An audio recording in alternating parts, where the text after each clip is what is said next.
afternoon, everyone out there in the NBA world. We're so thankful to be back live with you guys here at MNC Hoops, where we bring you everything basketball, from a little bit of college. I like to dip back down into college and talk a little bit of my Kentucky Wildcats. CJ, I know up in New York you don't really have a college team that you'd probably call home, but that's okay because, you know, you're decked out with the Knicks. You also got the Rangers as well. You've got all the teams. You got the Yankees up there, the Mets. I mean, we have nothing in Kentucky other than Kentucky college. So, you know, we're crazies about those. But CJ, how you doing today? Everything going good with you? Yeah, everything's going well. Everything's going well with me. You know, just a little bit of technical difficulties last few times that we've been on, but everything's figured out now. Feel good. Feel great. Just it's like a big sigh of relief, you know, this past week. Yes. Just grateful. Just grateful and just continuing to keep it rocking. Like I said, decided to talk some basketball. Started playing a little bit more 2K. Been on 2K hiatus. You have? Yeah, like I played like the first season and then maybe I feel like a couple of weeks. I haven't really. I just been so locked in, just trying to get other things together. But yeah, just play a little bit of 2K. That, like the NBA Cup inspired me a little bit, so I'm excited to kind of dive into that with you and discuss the rest of the league instead. Very soon, I'm going to have to get 2K. I think my son, because him and I, you know, we're gamers, if you will. Yep. But the other day he said we used to have like a 3-on-3 a free game that you could download on Xbox One. And, you know, he liked it. It wasn't really that good, but he thought it was the greatest game ever. But the other day, he's like, Dad, we need that basketball game. I was like, 2K's out. If we get in a basketball game, we get in a basketball game. So we're talking about it. It may have to wait for paydays before anything like that happens. But, you know, killing it on college and Madden right now. So he likes this game called Gang Beast. I've never heard of it before, but Dude Perfect had an episode where they played it, and so we watched it and said, okay, so we'll try it out and see how it goes. But we're enjoying ourselves. Me and him, we play teams with college right now. You know, Kentucky, we beat Louisville today he wanted to play Texas, and we beat them 107-6. So we getting it down, Pat. He's starting to learn to run them routes and get to it, catch those Hail Marys. So it's good. It's good. I think it's great. I think it's fantastic. You know, you just think about the family dynamic and the nuclear family and how important that is in life. And, you know, every time when we come on, you talk about the family, that's just so powerful. Oh, yeah. So now, you know, you're streaming with your son. I just think that's incredible, bro. I appreciate that. I know we probably ain't going to get no kind of famous or anything, but I've got on YouTube of him catching his first route, that, you know, touchdown pass that I threw to him, and the celebration he did. Guys, I actually clipped it and I did like a small 3-minute video. Go check it out on my Facebook page or something. I think it's on there. But as soon as he catches it, it shocked me. And then once he's seen the shock on my face, it made him even more happier. He took off his headset, threw down the controller, and went back behind me and started dancing. I'm like, you know, what are you doing? But then I watched it back on the video, and I'm like, man, I've got that moment saved, you know, as long as YouTube is a thing, and that's cool for me. So I could care less about getting famous. It's just these, like you said, these family moments that we'll have basically, documented, if you will, where we can come back and watch these things. So I'm excited about it. Who knows? It's M&M Game Room for Michael and Micah Game Room. So check that out, guys. Check that out, man. But, of course, yours is CJ versus the world. You are streaming now with that since you've been playing a couple? Yeah, I was just doing a little test run yesterday. Okay, just couple games. Did all right. They're pretty solid. Trying to get sounds good. Yeah, definitely hit me back up again. CJ versus. I'm gonna ask you a quick question, CJ. What time do you work tomorrow? I'm actually off tomorrow. I might hit you up with some 3v3 on Madden if you want to play, okay? I'm off tomorrow, so I'll be home with my daughter. She's sick. She's got strep throat, but we can put her downstairs. It's cool. Let's lock that in for sure. Sounds good. Sure. All right, hey guys, we're here to talk NBA. We're talking gaming basically, but that's part of NBA anymore. It's a real thing, esports and everything. I remember talking with CJ last year about he was trying to compete in the actual 2K tournaments that they had, and it blew my mind that is such a big thing. So if you're not playing, guys, you need to be watching us and learning. So CJ, I want to ask you before we get into our top thing here. With the cups going on right now, what do you think about the courts? That was the conversation we had last year, the different style of the court. Of course, I got done watching the Celtics and Cavs game, and it's growing on me a little bit. I thought it was kind of cool how they made Boston's court with that all green, but they try to represent the old court as well as they play on with the way the patterns, I guess. How you feeling about the courts this year? I think it's good. You have to continue to evolve and grow and be creative. You can't just stay the same, especially when you're a league like the NBA. They're bringing in all different types of people from across the world to play in their league. So you want to make sure you're attracting different eyes as well. Not just the players. You also want to make sure you're bringing more viewers to the league. There's a lot of discussion right now about low ratings in the NBA. It's a little bit of a discussion that's going on, and they tried to implement this NBA Cup to kind of be a solution for that if that were to present itself. And right now it's just starting, and it's really going to be up to the players to really make the NBA Cup as big as the NBA wants it to be, right? Because they go out there, they're the ones that have to go out there and perform. To me, I think it should just be inevitable because you're playing regular season games, so the games matter. It's not like the games don't count. If the games didn't count, then I'd be like, okay, what's the point of it? But the fact that the games actually count, in addition to kind of incentivizing, doing your job technically, but listen, at work, at your job, you get incentives. So in a way, this is it. And I think eventually, as this continues to grow, if I'm an agent, I'm putting certain language in my contracts, because as this continues to become popular, at this point, if they keep this going, the stats are going to matter. The stats are going to count. Now you're going to have NBA Cup stats and all this other stuff. So that's obviously what they're hoping for. So we'll see what happens down the road. But I do like the courts. It's different, and that's when they're trying to make it different. If it was just the same regular court, then it really wouldn't have any type of uniqueness to it. So I agree with you. I think it's smart by the NBA. Right now, watching the Thunder and the Spurs, classic. Right. Is that started? That started right now. It's on TNT. Okay. Thunder Spurs, classic rivalry. Think about when Kevin Durant, Russell Westbrook, James Harden, Ibaka, Cephalosha, Scott Brooks coaching, Andre Roberson.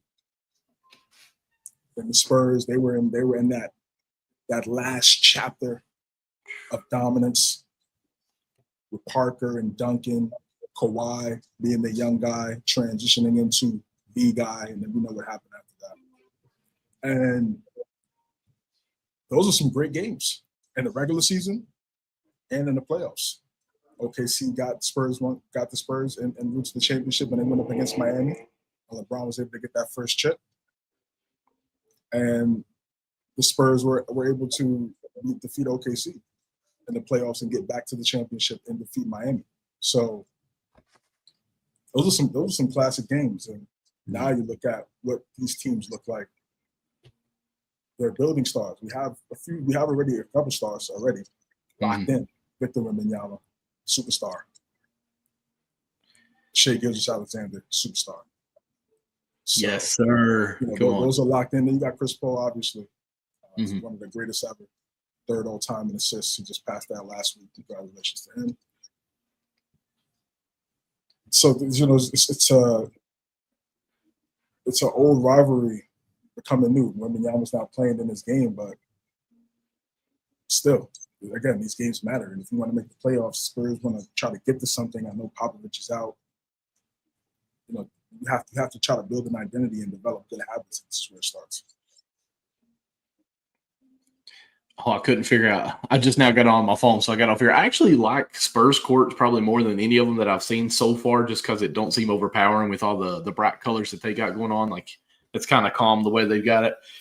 But their jerseys is the San Antonio, Texas, and I was like SATX. What is SATX? That didn't make any sense to me. So I had a moment there, but yeah, this of course is a great rivalry game, and it's really we know that Chet's hurt, and you already said Wemby's not playing, but the factor of those two in this game moving forward in the careers that we have these games, the dynasties, as you will, not dynasties of big, just the franchises. Let me use that word.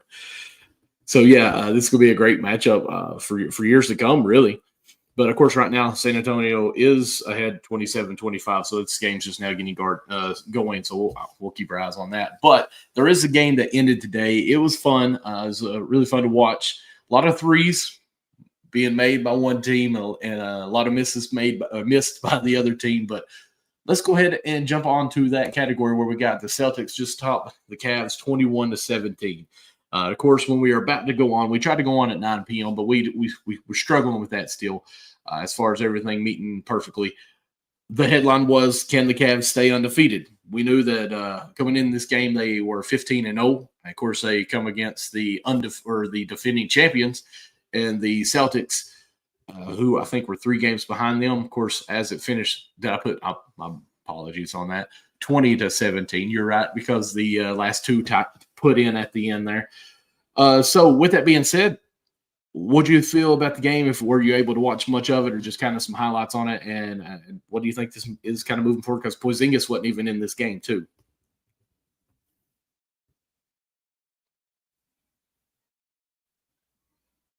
Uh-oh, I can't hear you. You're muted.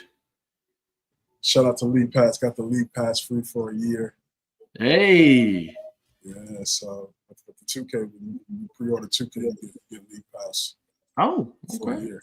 Calm vibes. Exactly. So,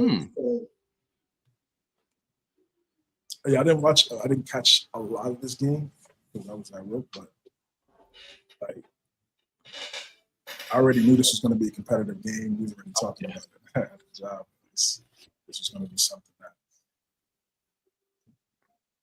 it was inevitable. It was going to be a great game. The Cavs are they're playing in Boston, NBA Cup. Yeah. And 15-0.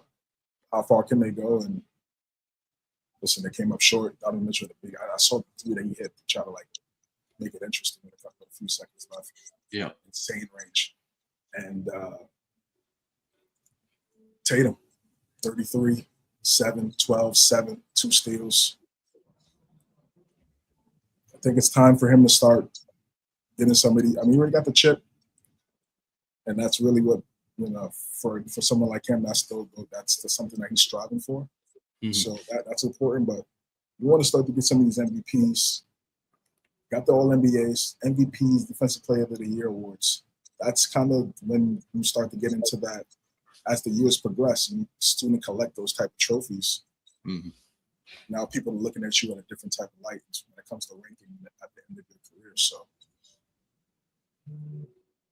he stepped up. He made plays when it mattered. They hit 22 threes. I think they said they're 45-5 when they make 20 or more threes in the last 5 seasons. It's just, and that's in the last 5 seasons. So that's what's the array of that. The course is the same, but everybody else was Horford, and then everybody else is different. So that just goes to show just how dominant this team has been since 2017, since Tatum got there. Tatum and Brown figured it out, and they gave the Cavs their first loss of the season. It doesn't mean anything in terms of the Cavs. It's just another lesson. Early in the season, how can we grow? What were the mistakes that we made? And they're going to look back, watch the film. Kenny Atkinson has done a fantastic job with this team. He's the perfect coach. It takes time. That's really, and there's a lot of casuals, right? And they'll say, you could put any coach with this team and they'll win the same amount of championships. No, that's like that works in other industries. Right. So you're telling me you get the same type of manager, you're gonna like, no, it doesn't work like that. Yeah. So why would you automatically apply that to the NBA? Let's see what Doc Rivers would do with this team. Like, come on. Like. Yeah, exactly. That's a perfect example. And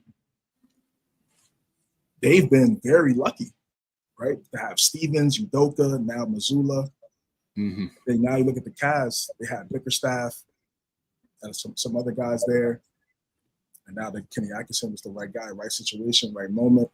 And it's exactly what they needed.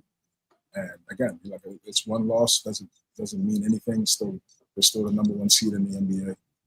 And I like the way they played as a collective. And I love the way Kenny Atkinson has gotten the most out of the other guys because we know what Garland and Mitchell are going to do. But it was the Celtics night. And what I'm happy about, and I don't know if you got to watch much of it to hear some of the other things talked about it, but Garland, who is one of their better players, went 3 for 21 tonight. He shot 14% field goal percentage. That's not going to happen every game. So for this game to still be close, and of course they didn't have Porzingis, I know that, but also Cavaliers didn't have Okafor, I think it was. So, I mean, they're missing pieces too. Garland played horrible. Coro, yeah.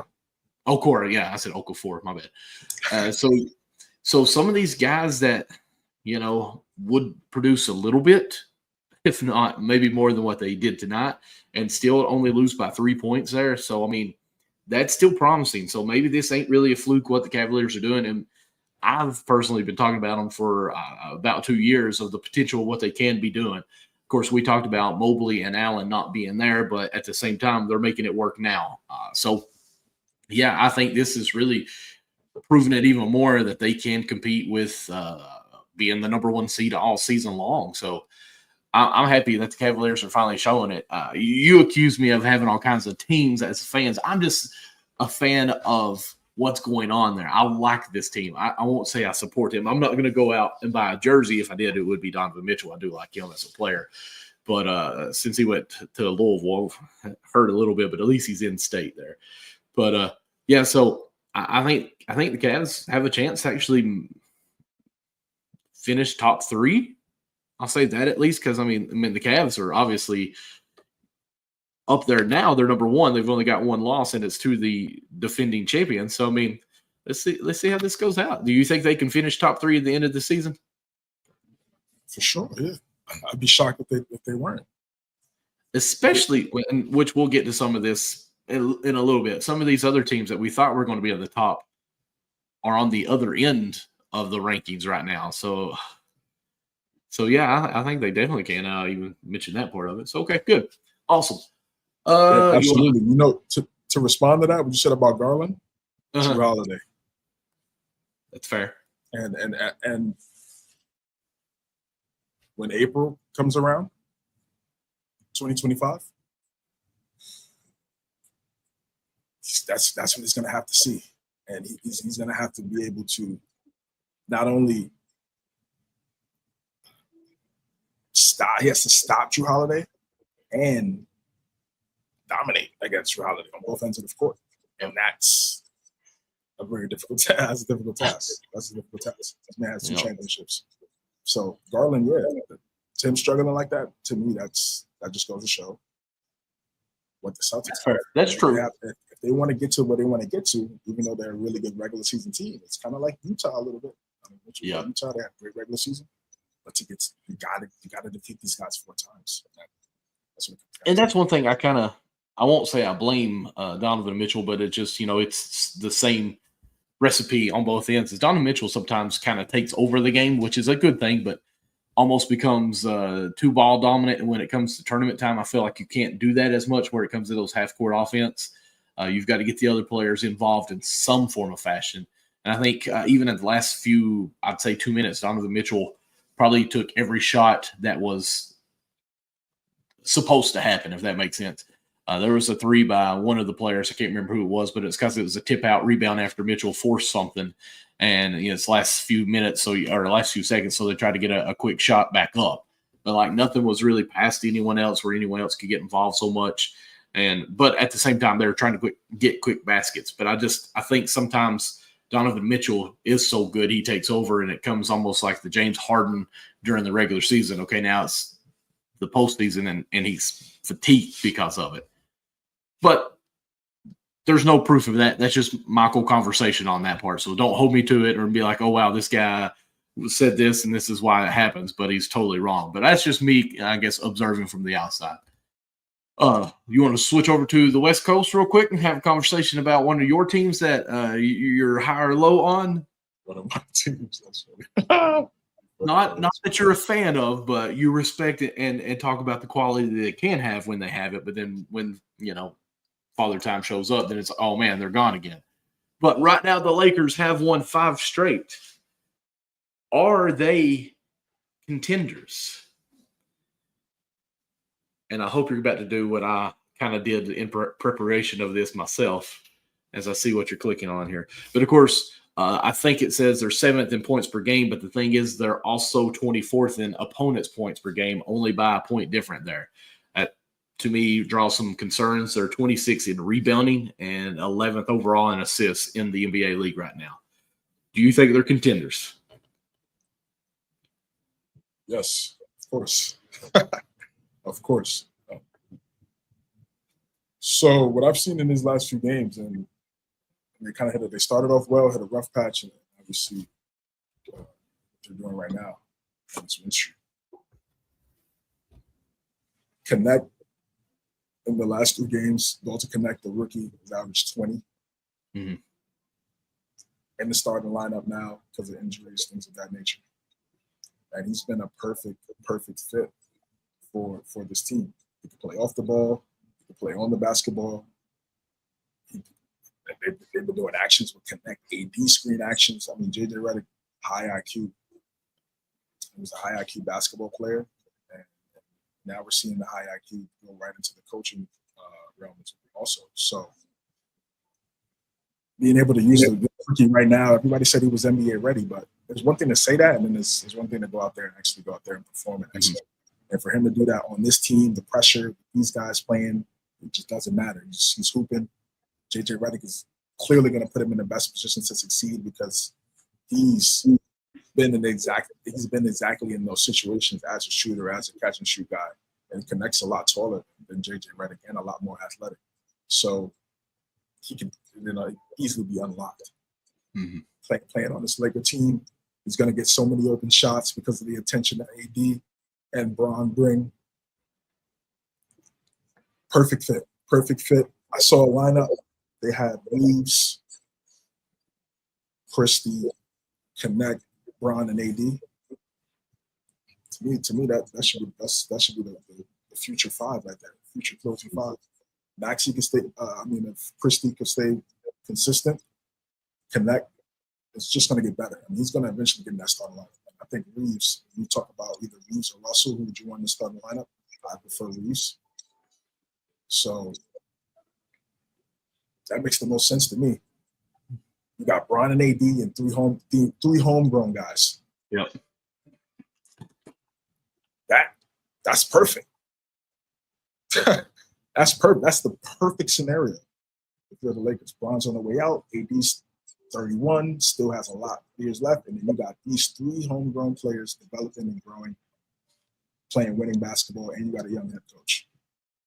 So we'll see how this season goes for the Lakers. But I like the way they've transitioned. They trusted their roster, and I'm not even talking about Hachimura. Vanderbilt's coming back. Hayes has done a really good job. Gabe Vincent, that just hasn't worked out. No, just hasn't worked out, and I don't know. It is what it is. But they don't necessarily need him, and D'Lo, this is the X factor. Mm-hmm. If he's playing well with everybody, they're going to be tough to stop. They're 7th in points per game, and almost top 10 in assists per game. That's Bron, AD, Reeves. That's just what they do. So I've been impressed by what I've seen from the Lakers so far. These first 13 games, and we'll see. We'll see if they can continue to keep it up. I believe they can, as long as Bron and AD can stay healthy. They're going to have a shot every single night. Every single night. as long as those two guys are healthy, playing 35-plus minutes, they have a shot every night. It's just a fact. So if everybody else is consistent and efficient, those two things, consistent and efficient, tough to stop. I agree with everything you said. Even I remember back when the rookie draft went on, I mentioned that Connect going so low, like they were a steal or getting a steal there for him to go to Lakers in that system there. So yeah, I think he will continue to grow and get more confidence with that as long as AD and LeBron keep him from having to do too much. Okay, yeah, stay in your realm basically. Okay, you are a bucket when you're in that zone, so that's great. Basically, there's no point in me repeating everything you said. The only thing that I do question on this is their last 5 games has been against Philadelphia, who's only won 2 games. Toronto, I think they've won maybe 4 or 5 games. Memphis won 8 games. The Spurs are really low on what they've won. I want to say 4 or 5 games. And the Pelicans have only won 2. So, but I know it's NBA games, and some of these teams should have a higher record, but they just not there yet. So that would be my only question: is this span of what they're going at are some of the lower level records right now? Now, again, I think the Pelicans have the team that could actually be contenders even, but for some reason it's never going to happen apparently.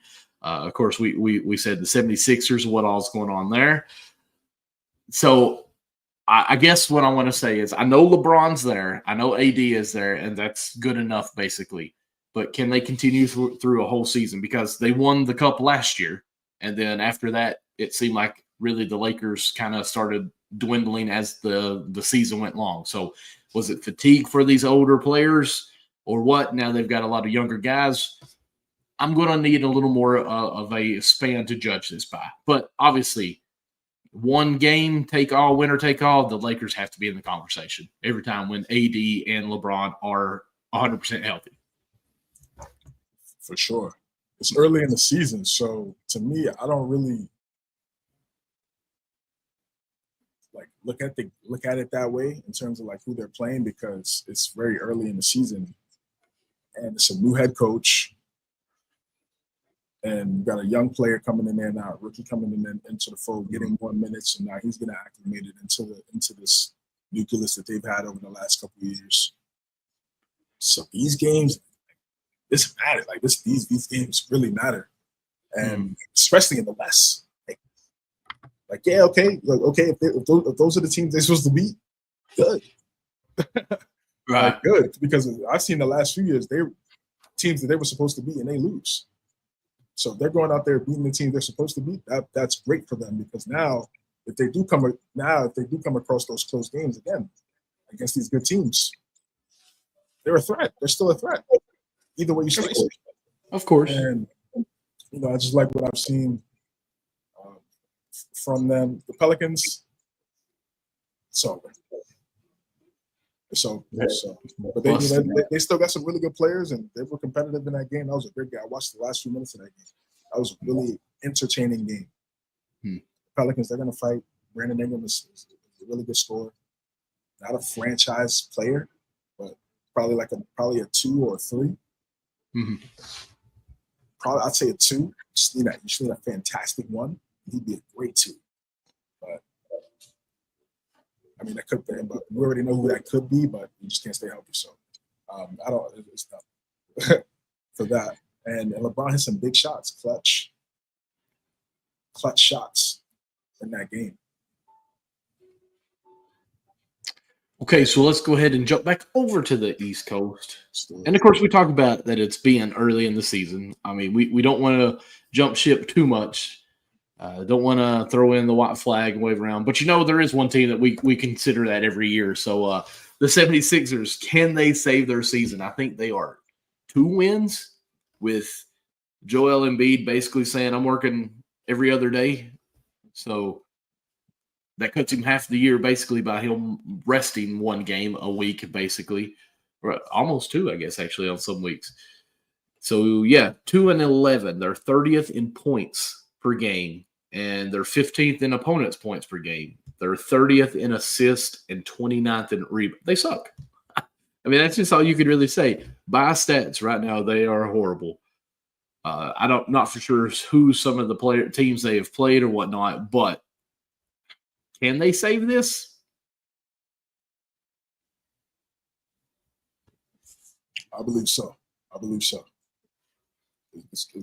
They have the coaching. They have the right coach to save the season. If they had a different type of coach, I would say absolutely not. But they have a coach that won a championship. Maxi's going to come back. Just got to hope for 60 games from Embiid. Just got 60. That's it. 60 games. That's all. I mean, if you could get 60 games with Maxey and Paul George in those 60 games, gotta probably at least win 37 of those games. 37 to 40. Because we already know Embiid's going to miss time. It's inevitable. He's going to miss time for the rest of his career. So let's just lock that. That's just what it is now. Yep. So 60 games, and if they're all playing together in those 60 games, they need the core three to be there for sure. And that's the thing. Paul George has injuries now. Maxey is kind of nicked up right now. Mm-hmm. I think they all will get together early enough in the season to win enough games to try to maybe. I mean, it's 9 games. You could go on one of these. You go on like a 5-game win streak. Now you're looking at something completely different. But those guys have to get back. So yes, I think they can save their season. As long as those guys are healthy and as long as Embiid can play at least 60 games in the regular season. I mean, it's a lot of ifs for a team that is already injury prone this early. But I think them being injured now, they could kind of recover, get right, and then hopefully, stay healthy enough to try to, win some games.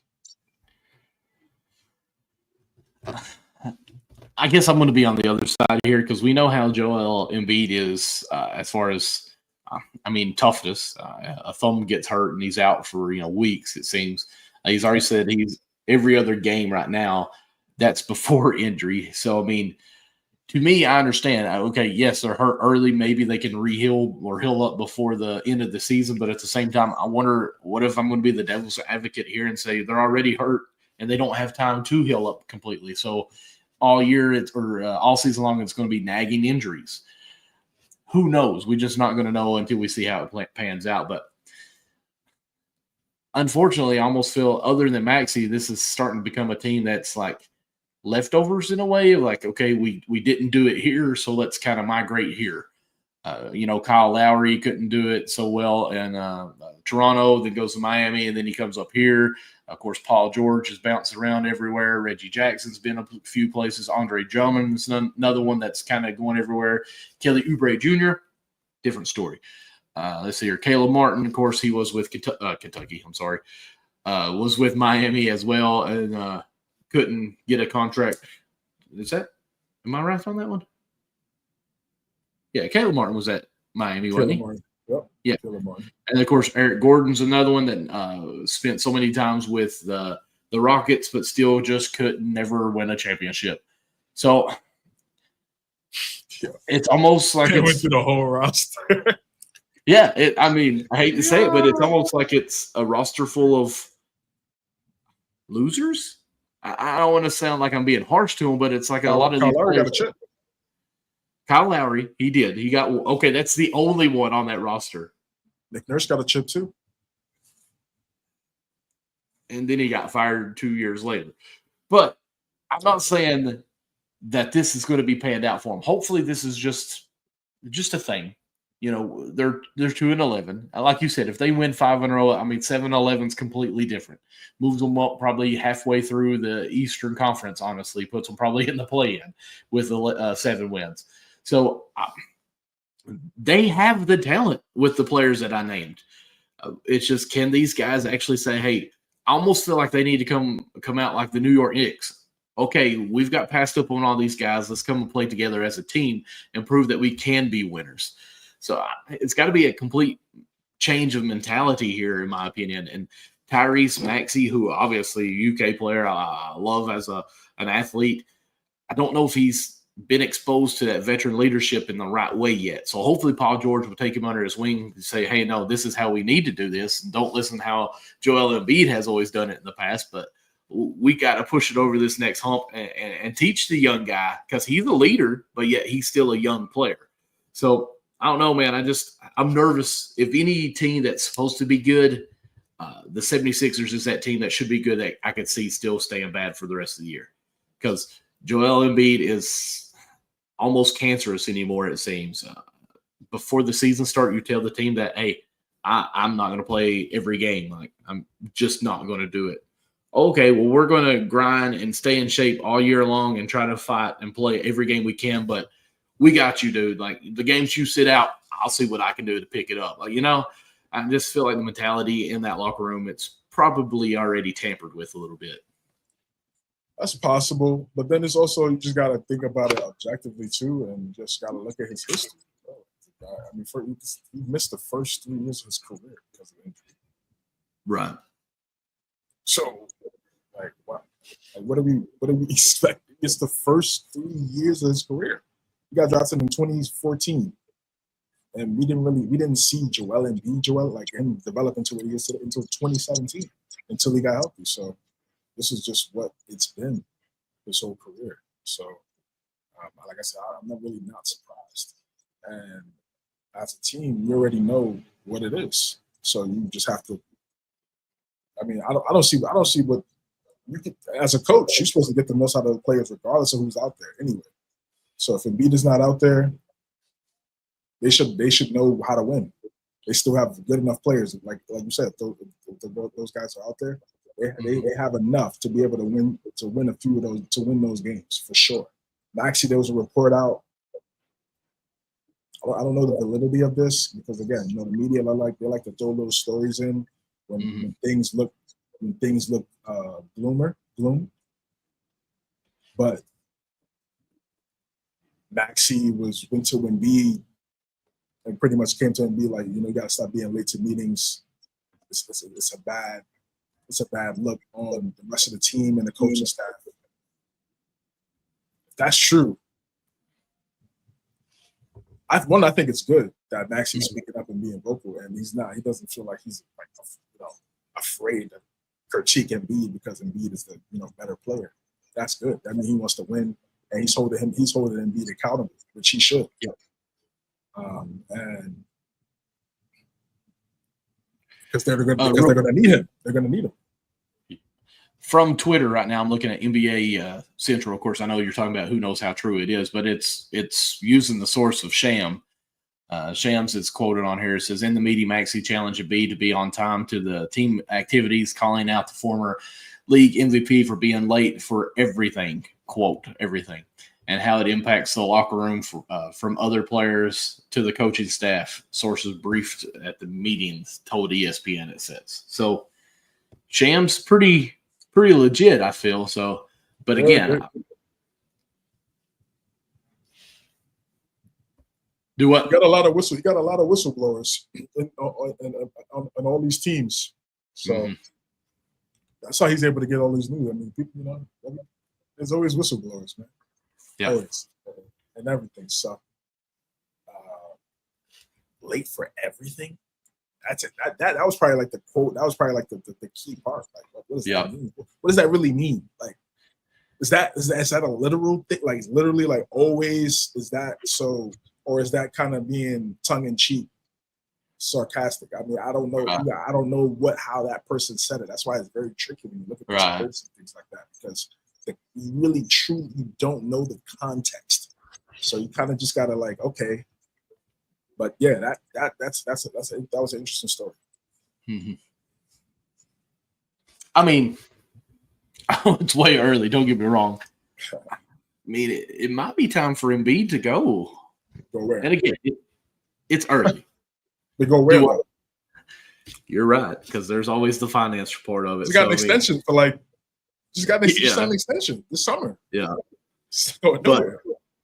But to me, I kind of with back what you say, it's, next man up basically, and all these other guys, it is a business. So Embiid's not there half of the year. Hey, you best need to think, hey, this is my opportunity to step up and shine and earn my spot, because when Embiid's back, maybe I can earn more minutes because I've showed myself already. So, I mean, I don't know, man. Hopefully they can turn it around. Jared McCain from Duke has been doing that. Yeah. They're rookie. He's been playing well, playing big points, 25, 29, 30. Mm. That could be something that to where those guys come back. Now you got Maxey, McCain, Oubre, George, and Embiid. Okay. If he really if he develops and he could be able to be impactful with those 3 other guys out there, he's gonna have to obviously space the floor, which he has done a really good job at in his last few games. That's something. So that's what I'm saying. I'm not really just trying to completely give up on them because it's still so early. It's 70 games left, something like that. So I can't just say, yeah, it's done, it's over, it's out of here. Right. All right, so let's go ahead and look at some of the NBA standings as a whole here. Does that sound good? Let's do it. So the whole NBA standing we went east, west, and east. You want to just start with the west and talk about the standings they are? Absolutely. All right, sounds good. On to the west right now. Number 1 seed, Oklahoma City Thunder, 11-3. Number 2 seed, Golden State Warriors, 10-3. Los Angeles Lakers are 9-4. Houston Rockets are 10-5. Phoenix Suns are 9-6. Denver Nuggets are 7-5. Grizzlies, Timberwolves, Clippers, and the Kings are the playing teams. Followed by Mavs at 11.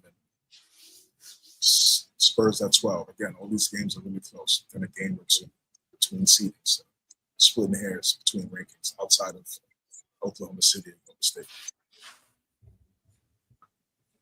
Thoughts? I had somebody comment this week on my Oklahoma City video that we did, I think, last year, where I was talking about their defense and stuff, and talking about how I called them the dynasty, this dynasty moving forward. And then they're like, man, don't put that hex on us or something like that. I'm like, we knew this was coming with OKC, especially with Chet being healthy for the whole year. Obviously, he's hurt now.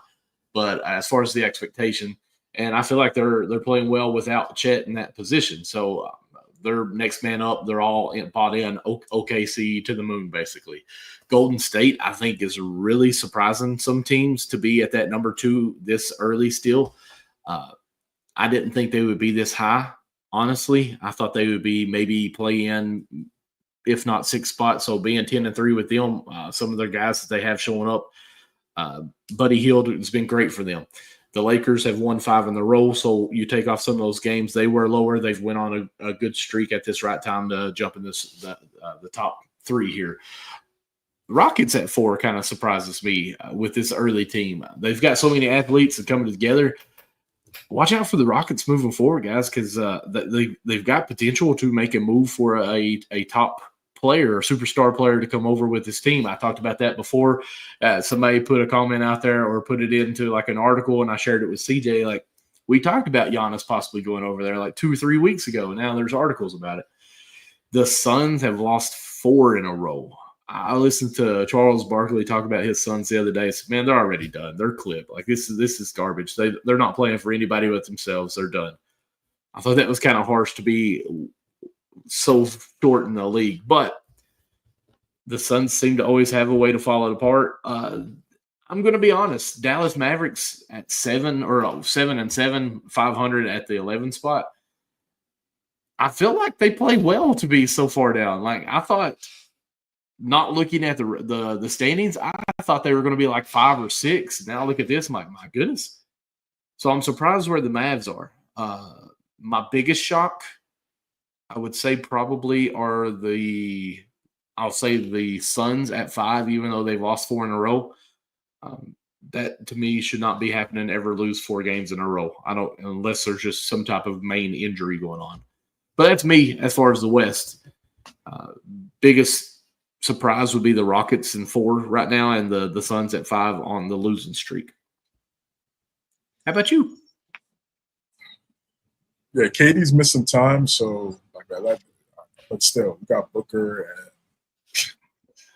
and they'll be fine. They're still top 5, so this just goes to show how well they were playing when KD was healthy in the lineup. Rockets to me, it's great to see, when we talk about these teams and we talk about the teams taking the next step, and they actually do it. And they don't just have a situation like the Wizards, like the Pistons, where they just have a bunch of young players that they've drafted over the last few years, top 5. And they didn't really build a team. All they did was just take the best player available every single year and just said, hey, we're going to take all these top 5 picks, figure it out. That's not how you build a winning franchise. And that's why we've seen that's why we've seen those 2 teams continue to not be successful. Mm-hmm. The Rockets are the complete opposite of that. They went out there, they did their proper vetting, found the right coach, Udoka, and now he's been able to elevate Jalen Green, Şengün, and they just have a bunch of players. If they have they have great talent, and if they play together, they're going to be dangerous because they have a plethora of guys that can go out there and score 20, get a few assists, rebound, block shots. So the way Udoka has all those guys playing right now, and the way they understand how good their team is, once the team understands how good they are, then the coaching is just easy at that point. Now you're just scheming things up and just trying to make everything perfect. But once the team together, they believe like, yeah, we got a team that can really do something here. It's just going to be successful from there on out. And that's what I've seen from the Rockets. They have a combination of young guys and veterans, and it's meshing well. And I just want to see what they continue to do as the season goes on. Because they started off well last year, and then they kind of fell down. So I want to see if they can be able to stay steady, win the games they're supposed to win. Yeah, you're going to have lulls here and there throughout the season. It's 82. There's 82 of them, so that's inevitable. But you just want to make sure that you win the games. Like I said earlier, you win the games you're supposed to win. So I like what I see from the Rockets. And it's going to be a close race. Minnesota, Randall, I know they after the game they called it a travel or whatever, but hit the game winner against Phoenix. It's a big shot in Minnesota. Mm-hmm. Grizzlies they're gonna be good. They're gonna be good. It's gonna be competitive. These regular season games in the West are going to matter so much. You got the Kings, they're at the 10th seed right now, and it's close. Fox scoring 60, 49 points. It's like it's a playoff game. It's a playoff game every single night, really, in the Western Conference, especially if you have the good teams go up against each other, because they know how important that win is. They know how important the seeding is. That's the number one main topic when you start the season. Like, bro, there's no such thing as days off, games off. When you look at the calendar, every game is a game. You have to lock in. There's no, oh yeah, we're playing. Nah, because if you think like that, then the team that's 2 games behind us, they're defeating those teams. They're locking it in. Yeah. So you have to make sure you stay consistent. So it's competitive. The Warriors, it's great to see they've started to find the depth and the right guys to play well together, and it's creating wins. Steve Kerr kind of adjusting his coaching style this late into his coaching career after winning so many championships. That's a lot of guys, they don't want to change, and it's like, why would he change? He won 4 chips, and I think now he's starting to open up the rotation a little bit more, starting to trust guys, give guys a little. And once the coach has confidence in you, now you can go out there and you can make a couple mistakes, but you know that coach, he's not going to take you out after 1 or 2 mistakes. Right. He's going to let you grow, figure it out, and try to learn. And I think that's what we're seeing right now. And as long as Curry and Draymond is really the key. The key. If he doesn't miss all those games, I think we're talking about a completely different Warrior team even last year. That's how impactful it was. So now if he stay on the court, this is what happens. 8-2 in the last 10. I've been very impressed. So the West, just like every time, man, it's gonna be a gauntlet. It's so much talent in the conference on one team. On one team. That's why I said that league pass is special. It's a great incentive to get that to play. Well, let me ask you one quick question here. I apologize. I thought you were done. You mentioned Draymond. Obviously, we know what happened against Memphis, I think it was. What's your thoughts on that situation?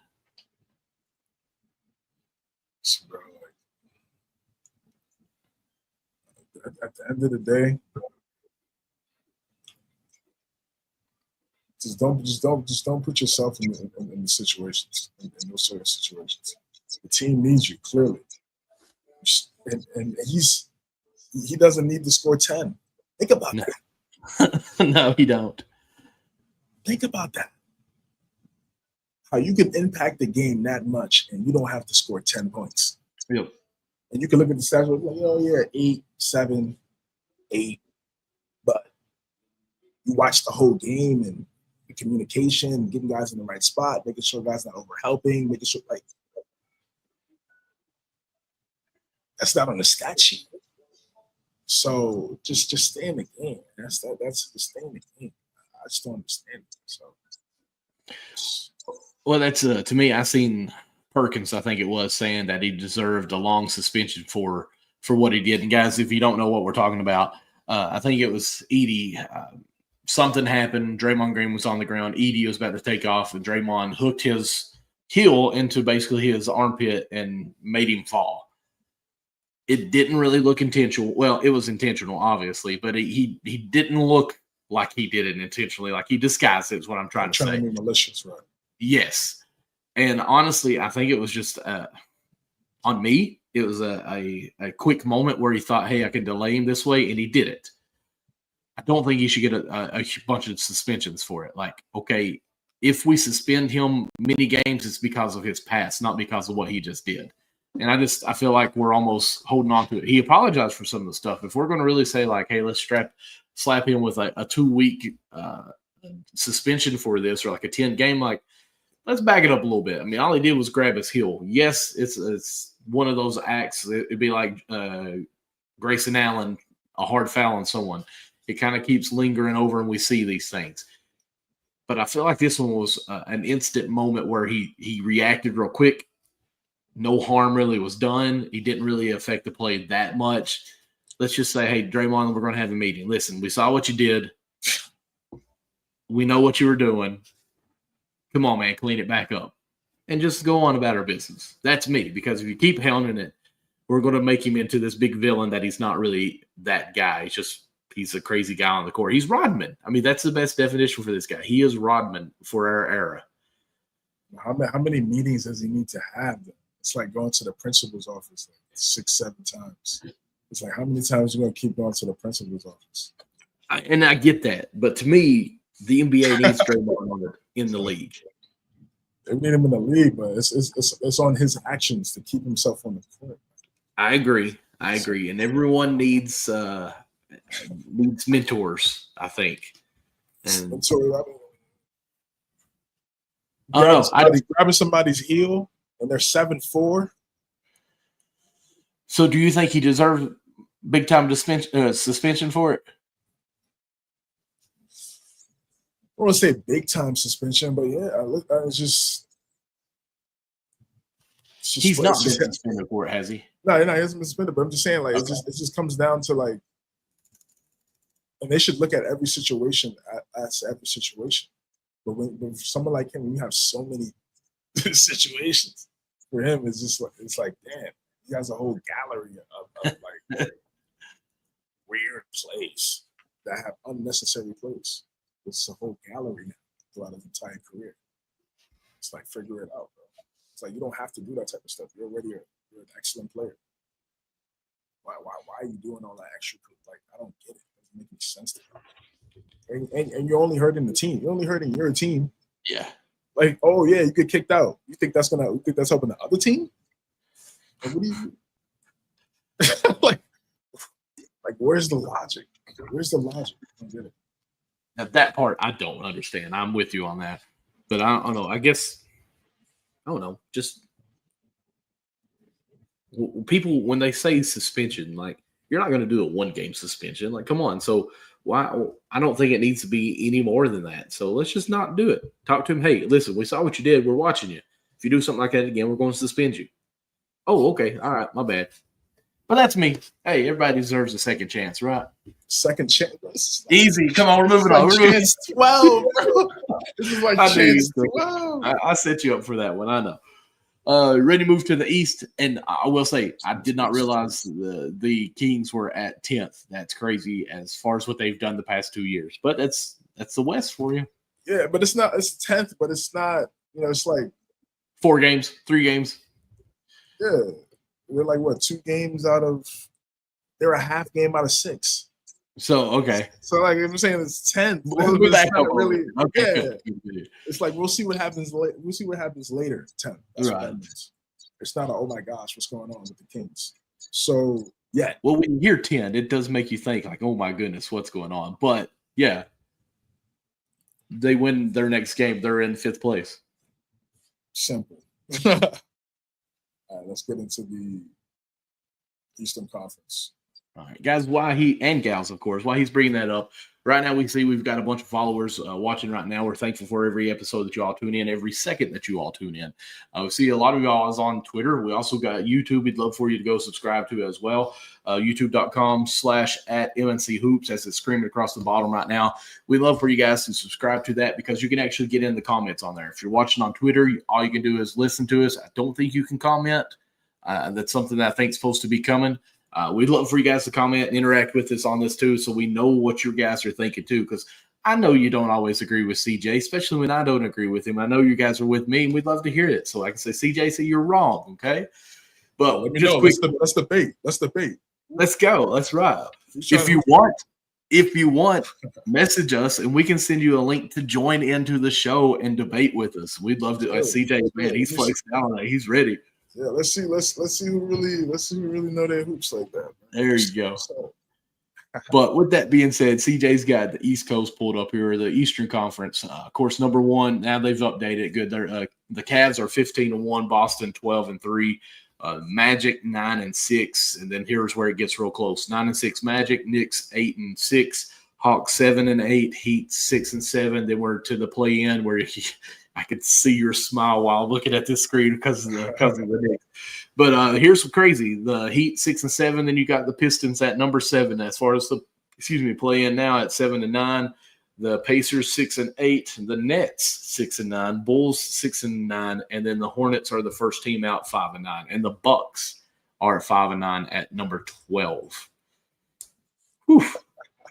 We didn't even get down to the 76ers, but we've already talked about them. Yeah. So what's your thoughts on the East Coast right now? And guys, again, when we say our thoughts, we know that this is such a small sample. Like, back off on if we say anything too extreme. Like, we know it's soon here. Been impressed with Orlando, winning 6 games in a row. Charles missed time. 6-game winning streak too. Yes, exactly. Yes, 6-game winning streak. I've been very impressed with them so far. In the season, Jamal Mosley's done a great job with this team, this franchise organization. It's great to see the Magic playing well. And growing up watching the Magic with Dwight, Turk Lewis, Sean Lewis, Jameer Nelson, Courtney Lee, Rafer Alston. You just killed me here, dude. Michael Petrus. Those are quality teams. Those are some really good teams. Those are teams like you grew up on. Dwight was going crazy. 3-time DPOY. Those are special times. Those are special times. So now to see the Magic here we are, like a decade later, and they've had okay, solid players on the team here and there.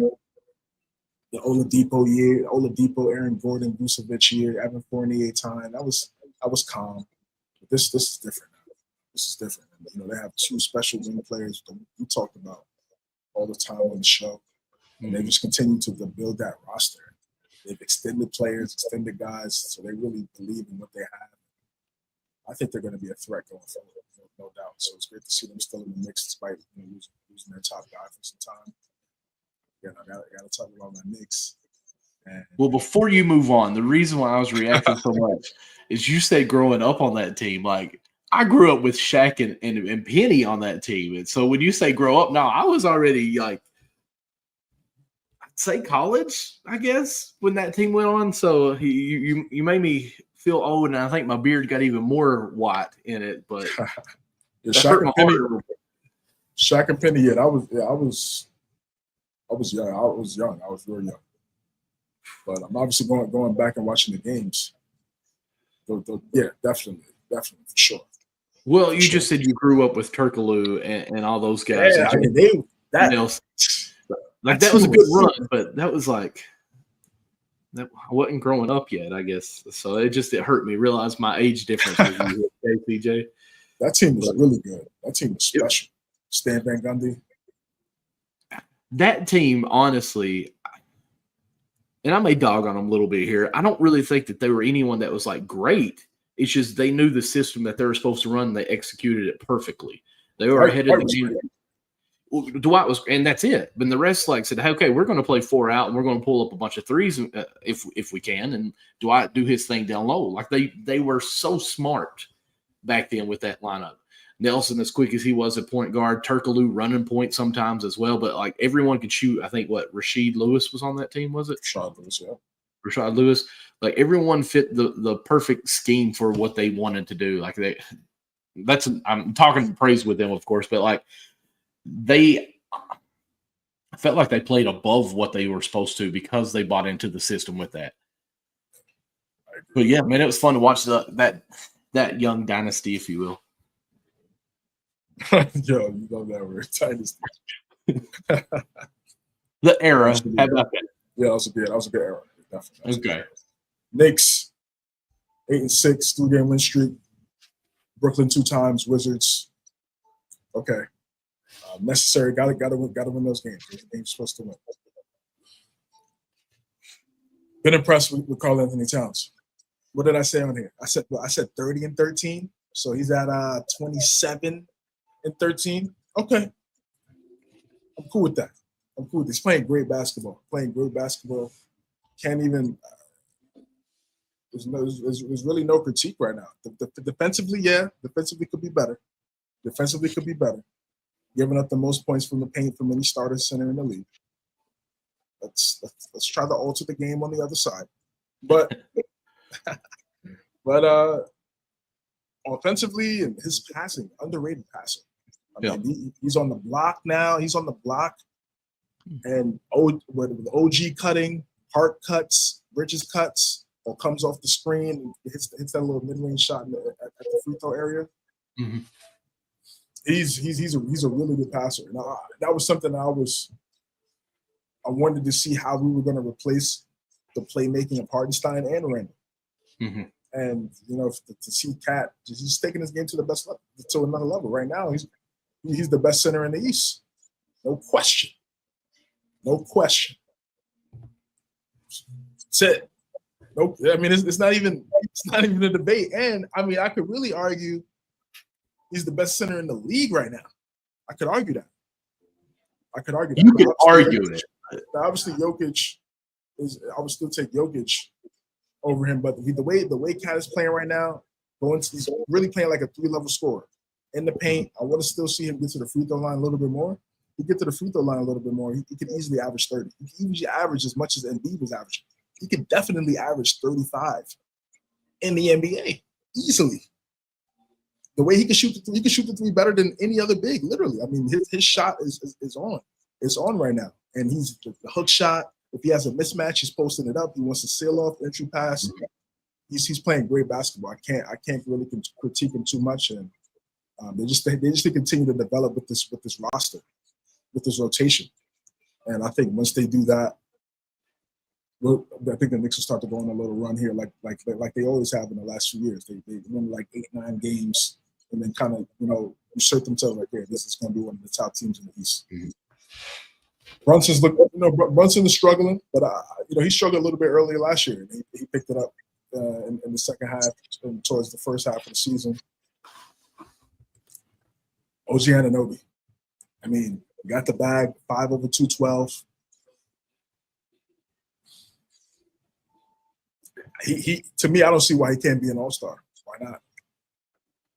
He has all the capabilities of being an all-star. He's been averaging 20 over the last few games. He can do everything on the court, and he's one of the best defensive players in the world. One of the best two-way wings in the league. One of the most versatile defenders in the league.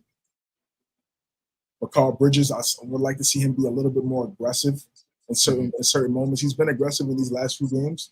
I don't want it to just being aggressive because he's playing the Nets. I want that to be every night. And I think he's still trying to figure out, his shots and how he gets certain shots with the team. So, I didn't overreact when they started losing a couple games because I knew it was early and I knew this team was young. So, this team was new, right? And I think they're going to catch on. I think they're going to start playing well. They're going to start playing well. They're going to go into the streak here. They play Phoenix tomorrow at 9:30. That'll tell us a lot. What's your thoughts about Miami, man? I'll say this. I mean, they're in the playoffs right now. Of course, again, very small. Butler had a nice fadeaway, put-away game, but a shot the other day. Tyler Hero is actually playing very well right now, so that's really nice to see. I still feel like they're trying to figure out their lineups of who they want to work with who. Just with the times past, we've had so many injuries, and we've got new guys now. We got some of our not Nikola Jokic, but Nicholas Jovic, I think it is. Trying to get him figured out and what exactly his role is with this team. I think still trying to be developed, which obviously it's there. It's just who takes over when. And, of course, Bam, being the guy that he is, might be the best center in the East. But I'm happy with them. They'll come together. And, of course, right now they're playing well. But I think Hero's really showing that he deserves to be in that talk of being a good player. I'm not going to say a superstar. But at least showing that he shouldn't have been traded. He needed to stay with this team. And really, it's just Miami shows every year that why they didn't make the moves is because they had it in-house, basically. When they buy into Spoel's system here, they'll figure it all out and prosper. So I think they'll continue to play well through the rest of the season. I still want them to make a move, though. I know I've talked about this for years since there was a chance that we could have got Dame.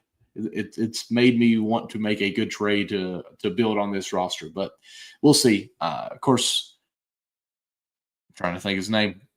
Triple J is what you called him a couple times last year. I cannot think of his name. One that can jump out of the gym. I think he played for UCLA. Do you know who? Can't think of it, but still, Jacques Jr.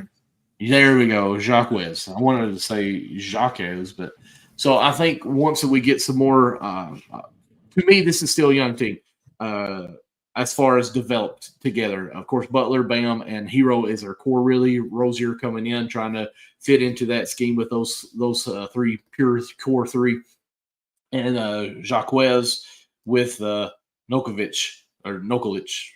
I can't even speak now. But I'm excited to see how they come together and move on and help out with their defense. I feel like their defense is still a struggle in times past. I feel like I stuttered quite a bit through that. But, yes, how did that sound okay there? Yo, that was good, man. Awesome. I was trying to actually click on here to see some of their stats as far as like you had in that corner, and I couldn't ever get it to pull up. So that was stumbling. Jovic. Yes. Oh, you're going to get it, bro. Hawks looking good, man. Shout out my guy, Nick. What's up, man? Hope you're good, bro, my brother. If you're watching, yes, sir. I'm sure we'll be interested to see what he thinks about the Hawks. What's your thoughts about the Hawks? Honestly, I've not watched much of the Hawks, but them at the 5 spot is very interesting because, again, something we talked about is their number one draft pick is still not really caught much headway or headlines in all number 1 picks overall. So at 7 and 8, they're in the 5 spot with a losing record.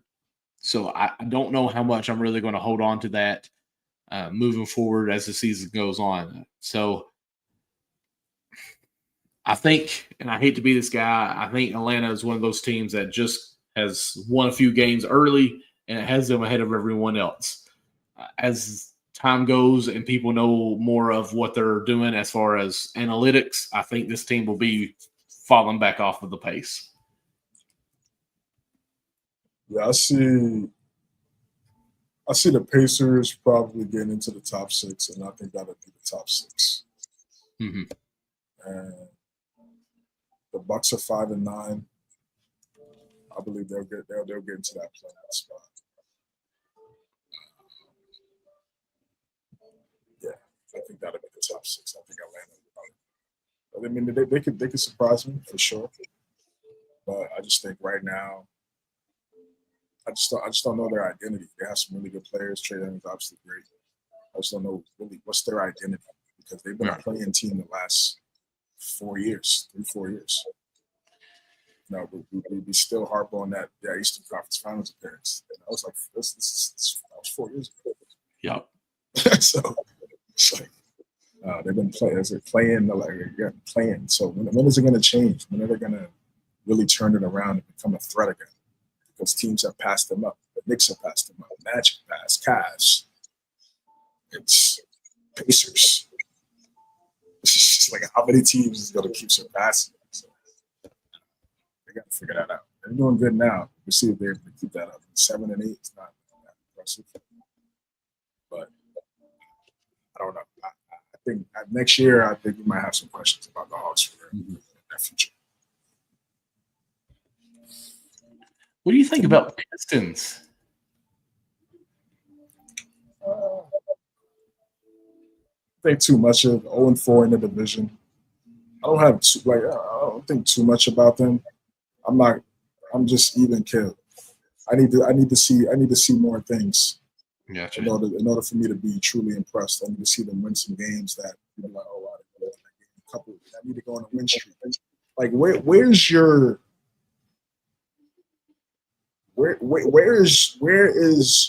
just mental toughness and going into the mindset of we lost like 27 games in a row.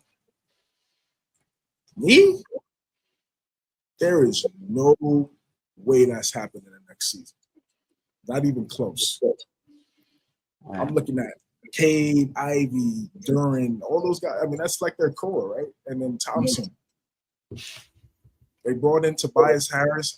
I didn't really understand that move, really, because it's not like a Dylan Brooks where he doesn't need the ball. He can still be impactful. Like Tobias needs to rock.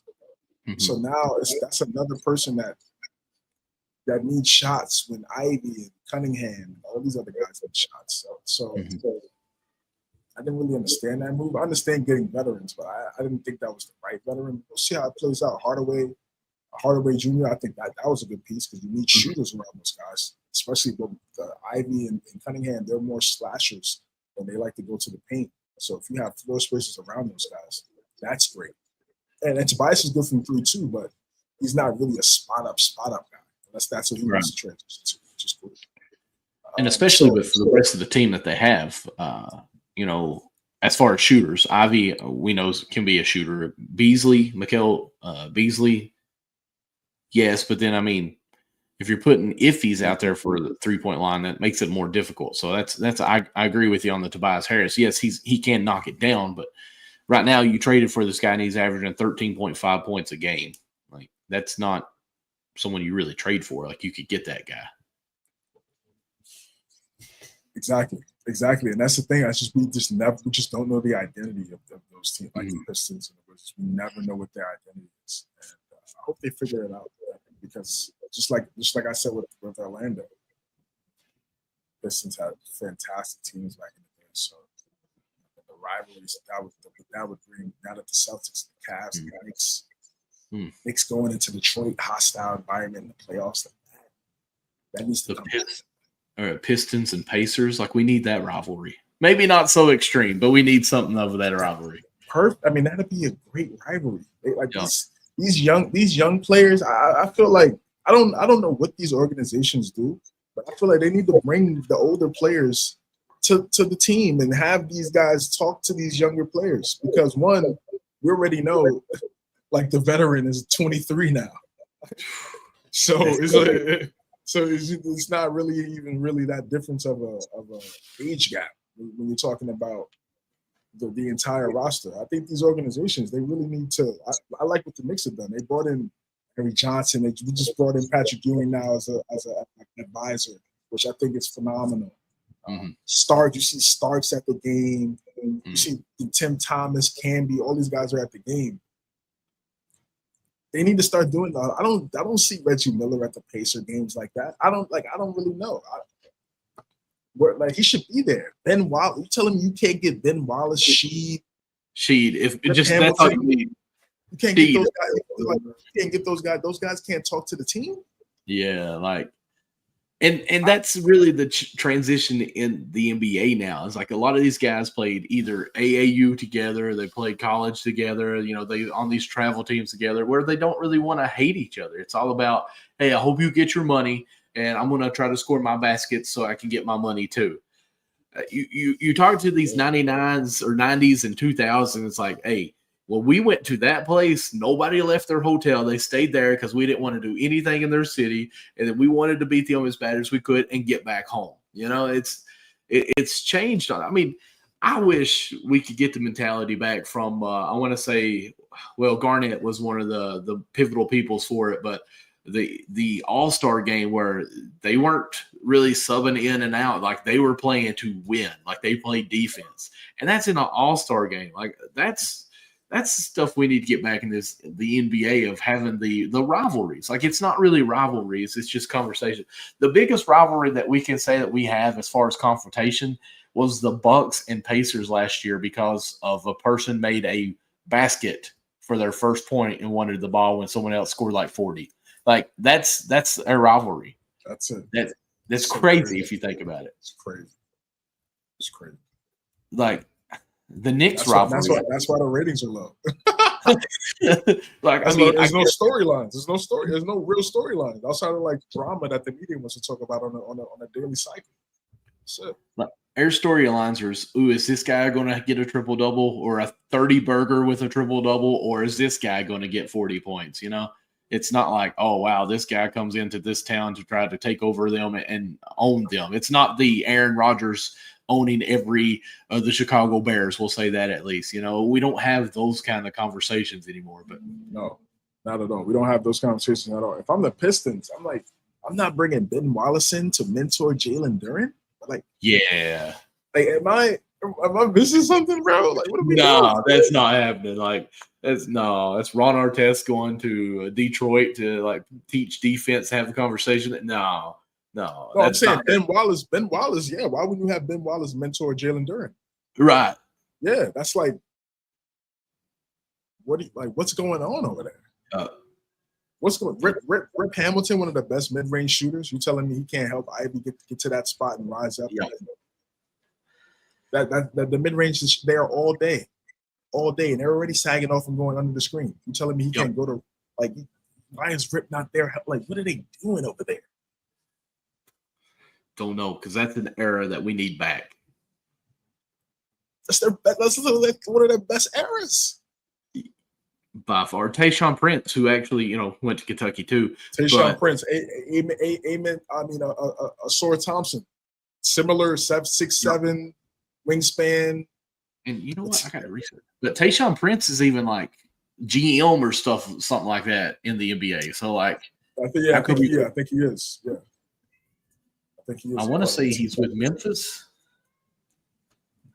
But like, why can't you get him back there and be like, hey, listen, this is what we did when we were here. This is how we handle things. This is what you need to be working on. And I really don't understand it. I really don't understand why a lot of these teams don't do that. I don't get it. You're telling me Dwight Howard can't be effective to a young coaching staff, right now? Dwight Howard, wants to be a OKC right now, I think. Why not? We can use him. Knicks can use him. We need a center. Use a backup center. I mean, actually, I like Sims and we good over there. Gotcha. There's a couple teams that can use Dwight for sure. But listen, like these teams, they just I feel like they get away from what got them successful.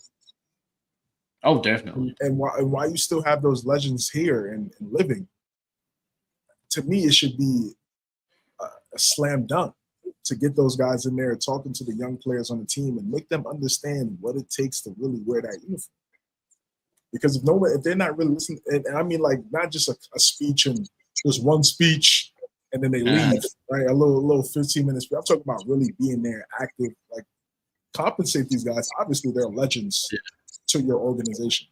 Give them the proper bread and have them mentor these guys and have them understand like, yo, you can come out here and be competitive. All this little like you were talking about.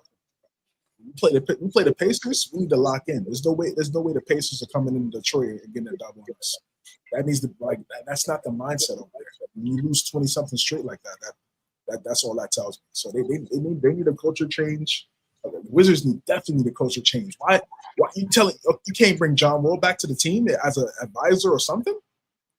Man, oh man, just I don't know. But that is one of the problems though, is the Wizards don't really have that era, of where they did well. I mean, Michael Jordan, obviously, you're not going to pull that out. Brent Haywood, but I just don't.